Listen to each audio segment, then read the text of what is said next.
দ্বিতীয় বিষয় আমরা আজকে যেটা নিয়ে আলোচনা করব সেটা হচ্ছে যে অনেক সময় আমরা এখানে উপস্থিত না থাকলে তোমরা এমনভাবে দুষ্টামি করো বা তোমাদের আচরণগুলো এমন হয়, মনে হয় যে রুমটা তোমরা মানে আলগায় নিয়ে যেতেছো। রাস্তায় তোমার চলার সময় অন্য মানুষ তোমাদের মানে ভিড়ে হাঁটতে পারে না, ঠিক আছে? মানে রাস্তার মাঝখান দিয়ে দৌড় মারে, কি গাড়ি আসতেছে না একটা ইট আছে না কি আছে, কোনো নেই। ওই কালকে ওরা দেখতেছি যে রাস্তায় এমন জোর দৌড় মারছে, ঠিক আছে? আমি তো ভয় পেয়ে গেছি যে কি ইটের লগে কি উষ্টা খায় না কি করে। রাস্তাঘাটে এরকম দৌড় মারো না, মিথ্যা কথা বলবেন না, দৌড় মারো না এরকম। হ্যাঁ, সে দেখে দৌড় মারে। অনেক সময় তোমার থাকে, তোমার কলা চকলা থাকে বা বিভিন্ন থাকে, খাওয়া কি অসম্ভব? তাহলে রাস্তায় চলার জন্য কিছু আদব আছে, এই আদবগুলো তোমাদের জানা দরকার। একটা বাচ্চা রাস্তায় কীভাবে চলবে এটার জন্য কিছু নিয়ম কানুন আছে। রাস্তায় সর্বপ্রথম চলার নিয়ম কানুন হচ্ছে যে রাস্তা এক পাশে চলা, ডান দিক থেকে চলা, ঠিক আছে? রাস্তায় প্রথম নম্বর কাজ কি, রাস্তা চলার সময় তুমি ডান দিক থেকে চলবা, যে কোনো একটা পাশে চলবা, কারণ রাস্তা গাড়ি চলে বা বিভিন্ন দুর্ঘটনা হওয়ার সম্ভাবনা থাকে, যার কারণে রাস্তায় একটা পাশ হয়ে তুমি চলবা, ডান দিকে চলবা, ঠিক আছে? তারপর সামনের দিকে তাকায় চলবা। অনেকে রাস্তায় হাঁটার সময় এদিক সেদিক তাকায়, ঠিক আছে? আর ওদিক দিয়া মানে অনেকে রিক্সা মেরে দেয়, অনেকে মনে করো ধাক্কা লাগে, অনেকে পিছলা খায়, অনেক সমস্যা হয় না? এটা কেন হয় জানো?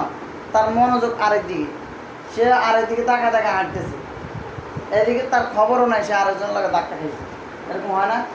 তো রাস্তায় চলার সময় তোমাদের দ্বিতীয় নম্বর কি, নিচ দিকে তাকায় হাঁটবা, মোটামুটি এই যে মনোযোগ সহকারে নিচের দিকে তাকায় হাঁটবা, ঠিক আছে?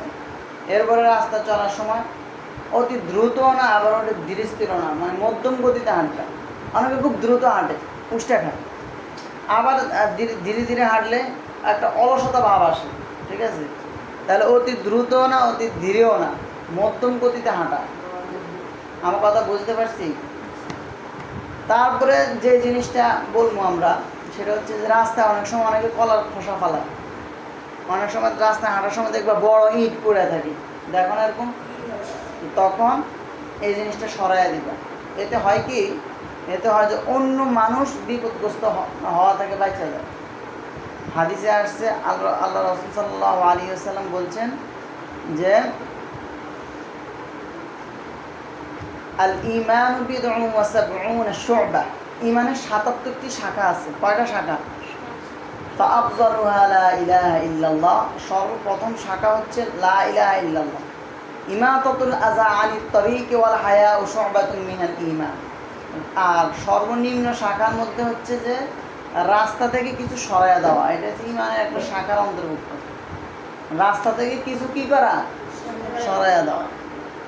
আর ঈমানের আরেকটা শাখা আছে, সেটা হচ্ছে যে লজ্জা শরম।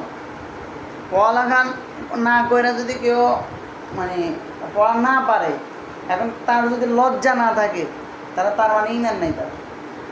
অতএব পড়ালেখার ক্ষেত্রে বলো, যে কোনো ক্ষেত্রে, ঠিক আছে?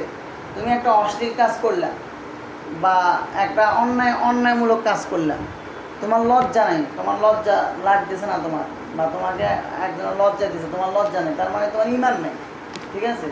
সেটাই তো। অতএব নিজের ভিতরে একটা লজ্জাবোধ তৈরি করা, ঠিক আছে? আচ্ছা, যাক, লজ্জাটা মানে প্রাসঙ্গিকতার বাইরে। এরপরে যেটা বললাম, রাস্তায় তোমরা সবাই ছোট, ঠিক না? রাস্তায় অনেক কিছু সাধবে তোমাদেরকে, যে এদিকে আসো চকলেটটা খাও, বলতে পারে না? এবার চকলেট খেয়ে তুমি ঘুরে পড়বে হ্যাঁ কোলে, হ্যাঁ আস্তে করে গাড়িতে উঠে নিয়ে যাবো, এরপরে ইন্ডিয়া পাচার করে দিব, এরপরে, ঠিক আছে? অতএব রাস্তায় তোমাদেরকে যদি কেউ কিছু মানে দেয় যে এটা খাও, তোমরা কি নিবা? কারো কোনো খাবার, হ্যাঁ দিতে খাও, কারো কোনো খাবার গ্রহণ করবে না, রাস্তায় কারো খাবার গ্রহণ করা যাবে না। তারপরে রাস্তায় কোনো বিপদ বা কোনো ইতে যদি তোমরা পড়ো বা আল্লাহ মাফ করো, আল্লাহ তোমাদেরকে সকল বিপদ থেকে হেফাজত করো, কোনো সমস্যা তোমরা পড়লা, এই জন্য তোমরা তোমাদের মা বাবা বা অভিভাবকদের নাম্বার প্রত্যেকের মুখস্থ থাকা চাই। প্রত্যেকে তোমাদের মা বাবার নাম্বার মুখস্থ রাখবা, ঠিক আছে? মা বাবাকে যাতে করে ফোন দিতে পারো, ঠিক আছে? তো এই জিনিসগুলো রাস্তায় চলাচল করার সময় তোমাদের অবশ্যই খেয়াল রাখবা। এরপরে আসি সবচেয়ে গুরুত্বপূর্ণ, যেটা সর্বপ্রথম বলা দরকার ছিল, সেটা হচ্ছে যে সালাম দেয় না অনেকে রাস্তা চলার সময়। তুমি যে একজন মাদ্রাসার ছাত্র, একজন মানুষকে দেখলে, মুরব্বীদেরকে দেখলে সালাম দিবা, আসসালামু আলাইকুম বলবা। আর আসসালামু আলাইকুম বলার ক্ষেত্রে হ্যাঁ, আসসালামু শব্দের মিমের পেশকে স্পষ্ট করে উচ্চারণ করে না অনেকে, স্পষ্ট করে উচ্চারণ করবা আসসালামু আলাইকুম, ঠিক আছে? কেউ যদি সালাম তোমাকে দেয় তখন তুমি সালামের উত্তর নিবা ওয়া আলাইকুমুসসালাম। অনেকে বলে ওয়া আলাইকুম মাসসালাম, মাসসালাম শব্দ ভুল, ঠিক আছে? ওয়া আলাইকুমুসসালাম বলবা। এরপরে তোমরা খুব সুন্দরভাবে বাসায় যাবা। বাসায় গিয়ে তোমরা তোমাদের রুটিন অনুযায়ী চলবা। বাসায় গিয়ে অনেকে মোবাইল নিয়ে বসে যায়, এটা যেন কখনো না হয়, ঠিক আছে? মোবাইল চালানোর অনেক সময় আছে, ঠিক আছে? তুমি হ্যাঁ, তোমরা বাসায় গিয়ে ঘুমাবা, এরপরে টাইম অনুযায়ী খাইবা। খাবার খায় না অনেকে, সময় অনুযায়ী মাদ্রাসা চলে আসবা। এই যে অনেক ছাত্র আধা ঘন্টা দেরি করে আসছো, ঠিক আছে? এটা আধা ঘন্টা দেরি করে আসার পরে তার আবার আধা ঘন্টা তার পড়া মনোযোগ ই করতে মানে সময় নিছে। এরপরে আমি ক্লাসের শুরুতে কি কি বলছি তারা কিছু জানে না। জানে তুমি কিছু শুনছো ক্লাসের শুরুতে কি বলছি না বলছি, কিছু শোনো না। তো এরকম অনেক কিছু তোমরা মিস করে ফেলতা, ঠিক আছে?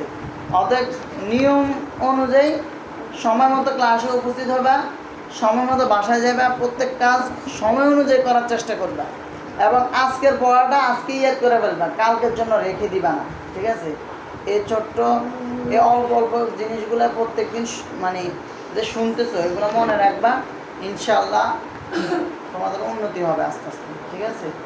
তো এখন তোমরা খুব মানে ভালোভাবে পড়া মানে স্টার্ট দিবা, যাতে করে মোটামুটি 8টা পর্যন্ত তোমাদেরকে কেউ ডিস্টার্ব না হবে, ঠিক আছে? শুরু।